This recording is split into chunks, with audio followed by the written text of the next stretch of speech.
जब भी पुराने इजिप्ट की बात होती है, दिमाग में सुनहरे रंग का मुखौटा और पिरामिड आते हैं। ये चेहरा किसी की भी नींद उड़ा देने के लिए काफी है। ये चेहरा हर एक को मौत होने और मरकर भी अमर रहने का डर देता रहता है। मैं आपको बता दूं कि अभी हाल ही में इजिप्ट के कैरो शहर में 4 ताबूतों में बंद मम्मी हाथ लगी है।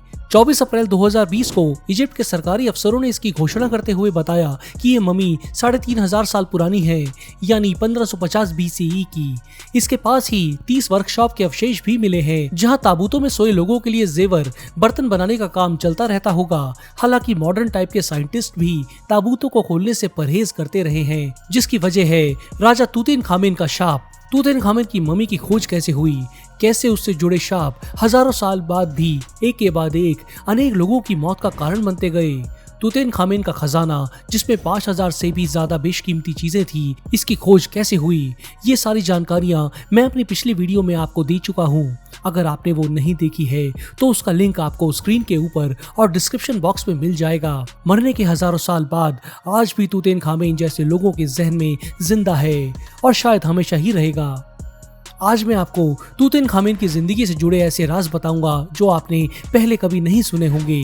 तूतनखामेन साल 1341 ईसा पूर्व में पैदा हुआ था। उसके पिता थे फराहो अखेनातेन। अखेनातेन की मम्मी भी ढूंढ ली गई है। जैसा होना ही था, उनका डीएनए तूतनखामेन के डीएनए से मेल खाता है।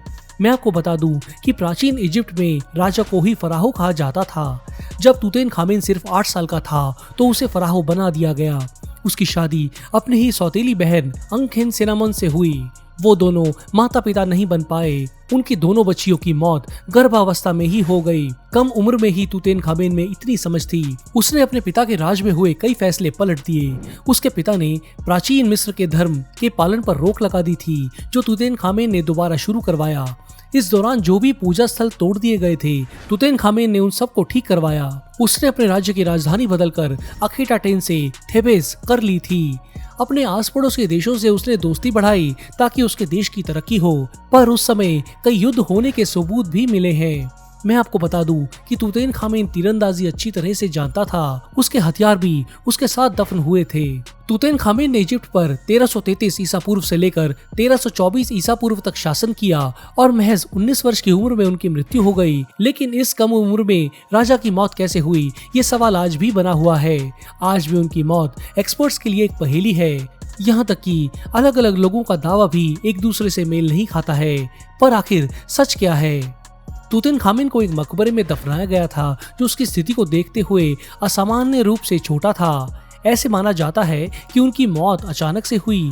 इतना समय नहीं था कि उनके लिए एक भव्य शाही मकबरा बना दिया जाता, इसलिए उनकी मम्मी को किसी और के लिए बनाई गई कब्र में दफनाया गया। तूतनखामेन के बारे में बात करें तो वो अपनी मौत के समय 5 फीट 6 इंच ऊंचा पतले से शरीर वाला एक लड़का था। उसके दांत जरूरत से थोड़े ज्यादा बड़े थे, जो उस समय और इलाके में रहने वाले लोगों में होना आम बात थी। जनवरी 2005 में जब तूतनखामेन की मम्मी का सीटी स्कैन किया गया, उससे पता चला कि फराहो का एक पैर चपटा था। उसके बचपन से ही रीढ़ की हड्डी मुड़ी हुई थी, जिससे वो सीधे खड़े रहकर चल नहीं सकता था और शायद छड़ी की सहायता से ही चल पाता था। ऐसी एक छड़ी तूतनखामेन के मकबरे से निकली भी है। जब ठीक से मम्मी की जांच की गई तो पता चला कि मलेरिया के सबसे घातक माने जाने वाले कीटाणु उस मम्मी में मौजूद थे।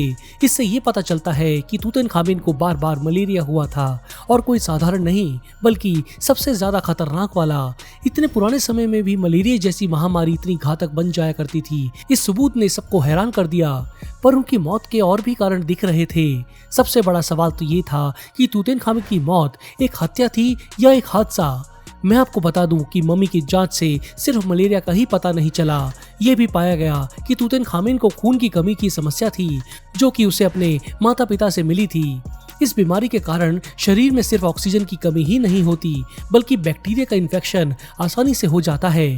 इसके अलावा ये भी पाया गया कि उसकी बाईं टांग में कई सारे फ्रैक्चर्स थे। अब आप सोच रहे होंगे कि इतनी पुरानी मम्मी की टांग तो मौत के बाद भी टूट सकती है।